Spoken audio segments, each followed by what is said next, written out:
నమస్తే, welcome to our channel. నేను ప్రియా కౌశిక్. జగన్ నిన్న లండన్ నుంచి ఇండియాకి వచ్చేసారు. అయితే తన చిన్న కూతురు వర్షారెడ్డి గ్రాడ్యుయేషన్ డేని అటెండ్ చేసేసి వచ్చారు. దీని గురించి డిస్కస్ చేద్దాం. ప్రస్తుతం మనతో పాటు సీనియర్ జర్నలిస్ట్ భరద్వాజ్ గారు ఉన్నారు. హలో సార్, నమస్తే. నమస్తే. జగన్ దంపతులు ఇద్దరు కూడా లండన్ కి వెళ్ళి తిరిగి రావడం జరిగింది. అయితే నిన్ననే వచ్చారు. అయితే వచ్చి రాగానే తాడేపల్లికి వెళ్తారు అని చెప్పి ఫీజు పోరు ఒకటి మొదలు పెట్టిపోతున్నారు అని చెప్పేసి అని అంటున్నారు. అసలు దీని పూర్తి వివరాలు ఏంటి?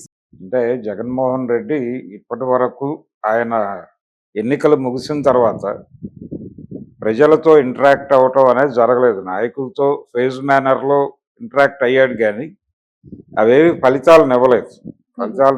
ఈ లోపల ఆయన కుటుంబ వ్యవహారాలు, గొడవలు వాటిల్లో నిమగ్నమైపోయాడు. ఇప్పుడు ఆయన సీరియస్గా పాలిటిక్స్ మీద దృష్టి పెట్టాల్సినటువంటి టైం వచ్చేసింది.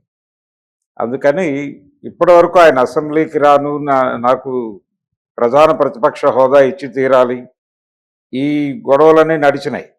అయితే ఇప్పుడు నెమ్మదిగా ఆయన ఈ గొడవలన్నింటినీ పక్కన పెట్టి రేపు జరగబోయేటువంటి బడ్జెట్ సమావేశాలకు హాజరవుతాడని చెప్తున్నారు. హాజరవటం తర్వాత అక్కడి నుంచి ఆయన ప్రజాక్షేత్రంలోకి వెళ్తారు అని. అంటే రకరకాల విమర్శలు ఉన్నాయి. ఈయన టైంలో విద్యా వ్యవస్థ కుప్పకూలిందని ఒక విమర్శ ఈ మధ్య లోకేష్ గారు చేశాడు. అంటే ఈయన ఇంగ్లీష్ మీడియంలోకి తర్జుమా చేసేటువంటి ప్రయత్నం చేశాడు విద్యా వ్యవస్థ. ప్రభుత్వ రంగంలో ఉన్నటువంటి స్కూళ్ళన్నింటిలోనూ ఇంగ్లీష్ మీడియం తీసుకురావడం ద్వారా పేద పిల్లలకి కూడా ఇంగ్లీష్ని అందుబాటులోకి తీసుకురావడం ద్వారా వాళ్ళ అభివృద్ధికి దోహదపడాలి అనేది ప్రోగ్రాం జగన్మోహన్ రెడ్డి. జగన్మోహన్ రెడ్డి పాలనలో మంచి డెసిషన్ అదొకటే. మిగిలిన నిర్ణయాల్లో మంచి చెడులు పక్కన పెట్టేస్తే ఈ విషయంలో కొంచెం ఎక్కువ శ్రద్ధ పెట్టాడు ఆయన. కానీ దాని వలన విద్యా ప్రమాణాలు పడిపోయినాయి. విద్యార్థులకి ఈ కొత్త ఎడ్యుకేషన్ సిస్టమ్ అడాప్ట్ కాలేదు.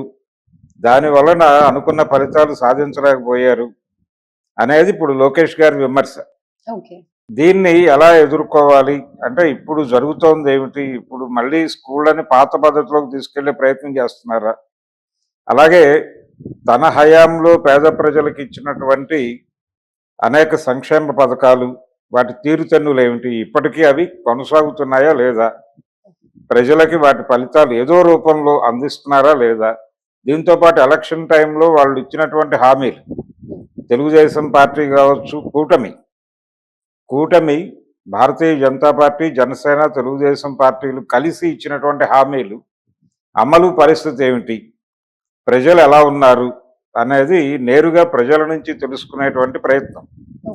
అంటే ప్రజల సమీక్ష ఏమిటి, ఎంతకాలం ప్రభుత్వం నడుస్తోంది, ఈ ప్రభుత్వం మీద ప్రజలు ఏమనుకుంటున్నారు అనేది ప్రజల నుంచి నేరుగా తెలుసుకుని దానికి తానేమి చేయగలను అనేది ఆలోచించుకోవటానికి ఒక ప్రయత్నం చేస్తూ ఆయన ప్రజాక్షేత్రంలోకి వెళ్తాడు అనేటువంటి మాట వినిపిస్తోంది.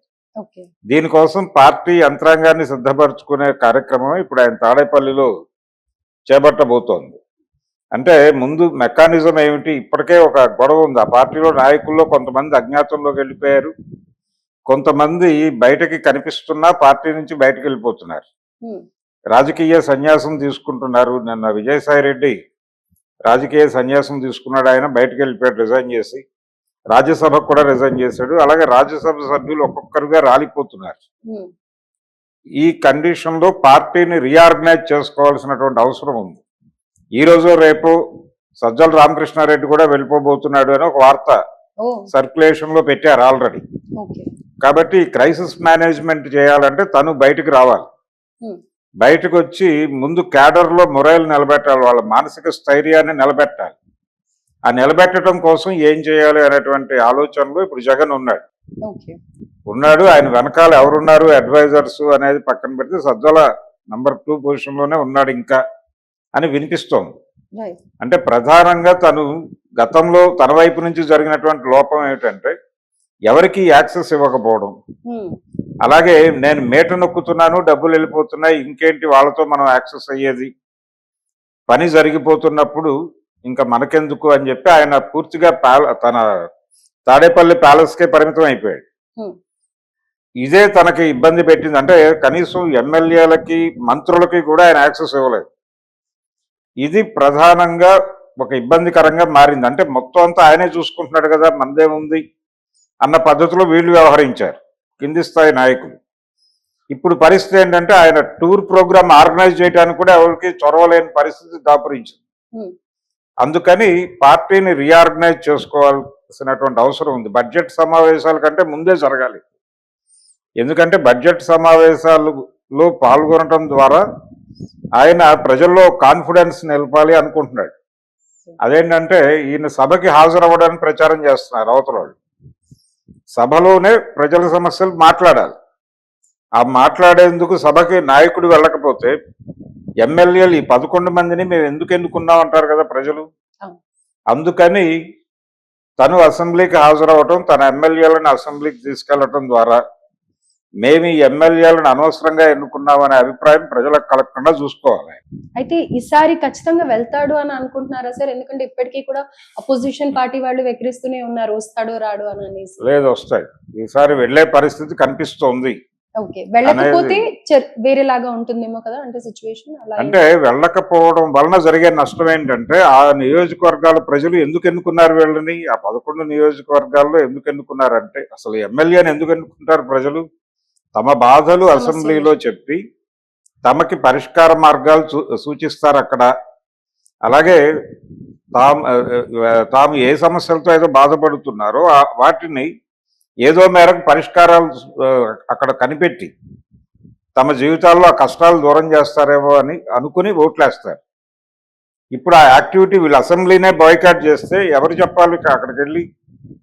అందుకని ప్రజలకు రీకాల్ అధికారం లేదు మన ప్రజాస్వామ్యంలో. ఈ రీకాల్ అధికారం లేదు కాబట్టి ఎమ్మెల్యేలు ఎన్నికైన తర్వాత వాళ్ళు ఇష్టం వచ్చినట్టు వాళ్ళు వ్యవహరిస్తున్నారు. ఈ అభిప్రాయం ప్రజల్లో బలపడితే అది పార్టీ మీద వ్యతిరేకంగా ప్రచారం అవుతుంది మిగిలిన ప్రాంతాల్లో.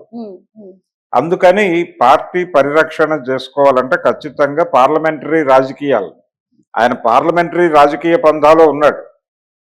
పార్లమెంటరీ రాజకీయ పంథాలో ఉన్నవాడు ఖచ్చితంగా పార్లమెంటరీ రాజకీయాలను గౌరవించాలి. పార్లమెంటరీ రాజకీయాల మీద గౌరవం లేని పార్టీలు కూడా కొన్ని ఉన్నాయి. వాళ్ళు తరిమల నాగిరెడ్డి గారు చెప్పినట్టు పార్లమెంటు అసెంబ్లీలు పందుల దొడ్లు అన్నాడు ఆయన ఒకప్పుడు. అక్కడే అసెంబ్లీలోనే నిలబడి అన్నాడు ఆ మాట అని రిజైన్ చేసి వచ్చేసాడు ఆయన. ఇంకా నేను జీవితంలో ఈ అసెంబ్లీకి కానీ పార్లమెంట్కి కానీ వెళ్ళను అని. అలా అది ఒక ధోరణి. ఆ పరిస్థితుల్లో జగన్ లేడు ఇప్పుడు. తరిమల నాగిరెడ్డి గారి పరిస్థితుల్లో జగన్మోహన్ రెడ్డి లేడు కాబట్టి ఈయన ఇప్పటికీ పార్లమెంటరీ బంధాన్ని నమ్ముకుని ఉన్నాడు. అందుకని ఖచ్చితంగా పార్లమెంటు పద్ధతుల్ని గౌరవించి ఖచ్చితంగా ఇన్ని గంటల సభకి హాజరు కావాలని ఒక నిబంధన ఉంది. అది కనుక పాటించకపోతే వీళ్ళు అనర్హులయ్యేటువంటి ప్రమాదం కూడా ఉంది. ఓకే, సో మొదటికే తన పార్టీ కానీ తనకు కానీ ప్రమాదం ఉంది కాబట్టి ఇంకా వెళ్తారు ఖచ్చితంగా. బడ్జెట్ సెషన్ ఖచ్చితంగా హాజరు కావాలి. ఎందుకంటే ఒక సంవత్సరం పాటు ప్రజల కోసం వాళ్ళు ఏం ఖర్చు పెట్టబోతున్నారు, ఏ ఏరియాల్లో ఖర్చు పెట్టబోతున్నారు అనే దానికి సంబంధించిన పద్దు వివరిస్తారు అక్కడ ఆర్థిక మంత్రి గారు. వివరించినప్పుడు ప్రైమ్ లొకాలిటీలో ఇన్వెస్ట్మెంట్స్ వెళ్తున్నాయా లేదా, ప్రజలకి అవసరమైనటువంటి రంగాల మీద ఏ మేరకు శ్రద్ధ చూపించారు, ఏ మేరకు కేటాయింపులు జరిపారు అనేది చెక్ చేయాల్సింది వీళ్ళే, ప్రతిపక్షమే. చెక్ చేసి ప్రభుత్వాన్ని గైడ్ చేయాల్సిన బాధ్యత కూడా వీళ్ళదే. అందుకని దాని నుంచి తప్పుకుంటే ప్రజలు ఇంకొంచెం సీరియస్గా రియాక్ట్ అవుతారు. అందుకని ఆయన బడ్జెట్ సమావేశాలకు ఖచ్చితంగా హాజరవుతాడు. హాజరైన తర్వాత అక్కడి నుంచి జనంలోకి వెళ్తాడు. ఇప్పటికి వాళ్ళు అనుకుంటున్నటువంటి ప్రోగ్రాం అయితే ఇదే వైసీపీ నుంచి. ఈ అసెంబ్లీ సమావేశాలు ప్రారంభానికి ముందే ఆయన తాడేపల్లి వచ్చి క్యాడర్ని సమాయత్తపరుస్తాడు. పార్టీలో మిగిలినటువంటి నాయకులందరినీ పోగు చేసి కూర్చోబెట్టి, బాబు ఇది మన ప్రోగ్రాం, రేపు అసెంబ్లీకి వెడతాము, తర్వాత ప్రజాక్షేత్రంలోకి వెడతాము, దీనికి సంబంధించి మీ ప్రాంతాల్లో కార్యక్రమాలని డిజైన్ చేయండి అని ప్రిపేర్ చేయడానికి ఈ ప్రోగ్రాం పెట్టాడు ఆయన. అది నడుస్తుంది. ఈ లండన్ పర్యటన ఇవన్నీ అయిపోయినాయి కాబట్టి ఇప్పుడు కుటుంబపరమైనటువంటి బాధ్యతల్లో నుంచి కొంతమేరకు రిలాక్స్ అయ్యాడు ఆయన. అంటే ఆస్తి పంపకాల గొడవ ఒకటి ఉన్నప్పటికీ కూడా అది ఎలాగూ ప్రాసెస్లో జరుగుతుంది అనే విషయం ప్రపంచానికి అర్థమైపోయింది. ఇప్పుడు ఆ గొడవలన్నీ పక్కన పెట్టి ఆయన పార్టీని రీఆర్గనైజ్ చేసుకోకపోతే వచ్చే ఎన్నికల్లో భారీగా నష్టపోయేటువంటి ప్రమాదం ఉంది. ఓకే. నిన్నే పెద్దిరెడ్డి అన్నాడు, పెద్దిరెడ్డి రామచంద్రారెడ్డి, వచ్చే ఎన్నికల్లో మేము గెలవచ్చేమో, ఎవరు చూడొచ్చారు అన్నాడు ఆయన. కాబట్టి ఇలాంటి అభిప్రాయాలు ఇలా ఈ మాట్లాడే వాళ్ళు కూడా తరిగిపోతే ప్రమాదం అవుతుంది. అందుకని ఇమ్మీడియట్గా కింది స్థాయి క్యాడర్ని కూర్చోబెట్టి రీఆర్గనైజ్ చేసుకుని వాళ్ళని పనిలోకి దింపాలి. ఎందుకంటే ప్రభుత్వానికి సఫిషియెంట్ టైం అయిపోయింది, హనీమూన్ పీరియడ్ అయిపోయింది. ఉమ్, కాబట్టి ప్రజలలో ఈ ప్రభుత్వం మీద ఎలాంటి అభిప్రాయం ఉందనేది తెలుసుకోవడం వీళ్ళకే అవసరం. ప్రజలు ఎలా రివ్యూ చేస్తున్నారు చంద్రబాబు ప్రభుత్వాన్ని అనేది ప్రజల నుంచి తెలుసుకుని ప్రజల గైడెన్స్లో ప్రభుత్వాన్ని ఎక్కడెక్కడ నిలదీయాలి అనేది డిజైన్ చేసుకోవాలి. రైట్. అందుకని ప్రజల్లోకి వెళ్ళాలి.